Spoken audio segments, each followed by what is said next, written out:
நம்மிலும் மேலானவர்களாக ஒன்றையும் வாதினாலாவது வீண் பெருமையினாலாவது செய்யாமல் மனத்தாழ்மையினாலே ஒருவரை ஒருவர் தங்களிலும் மேன்மையானவர்களாக எண்ண கடவீர்கள். அவனவன் தனக்கானவைகளை அல்ல பிறருக்கானவைகளையும் நோக்குவானாக. கிறிஸ்து இயேசுவில் இருந்த சிந்தையே உங்களிலும் இருக்க கடவது. பிலிப்பியர் 2:3-4-5.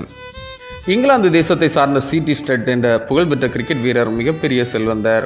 தனது 25வது பிறந்தநாள் தினத்தில் தன் சொத்து மதிப்புகள் 25,000 பவுண்ட்களையும் ஊழியத்திற்கு என பகிர்ந்து கொடுத்தார். அனாதைகளின் தகப்பன் ஜார்ஜ் முல்லருக்கு 5,000, ரட்சணிய சேனையின் தலைவரான வில்லியம் பூத்திற்கு 4,000 என பல்வேறு ஊழியங்களுக்கு பகிர்ந்து அவரும் சுவிசேஷ பணிக்கு களமிறங்கினார். சீனாவில் 10 வருடம், இந்தியாவில் 6 வருடம், இங்கிலாந்தில், அமெரிக்காவில் என ஏராளமான ஆத்ம ஆதாயங்களையும் மேற்கொண்டார். தம்மை விட பிறரை மேலானவர்களாக கருதியதால் பலரை இருளிலிருந்து ஒளிநடத்திற்கு கூட்டி வந்து கருவியானார்.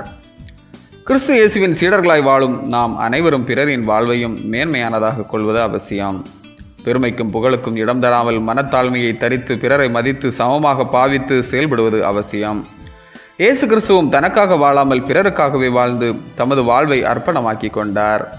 நாமும் நம்முடன் வாழும் பழகும் நண்பர்களையும் மேன்மையுடன் நடத்துவோம், நல்வாழ்வடைவோம்.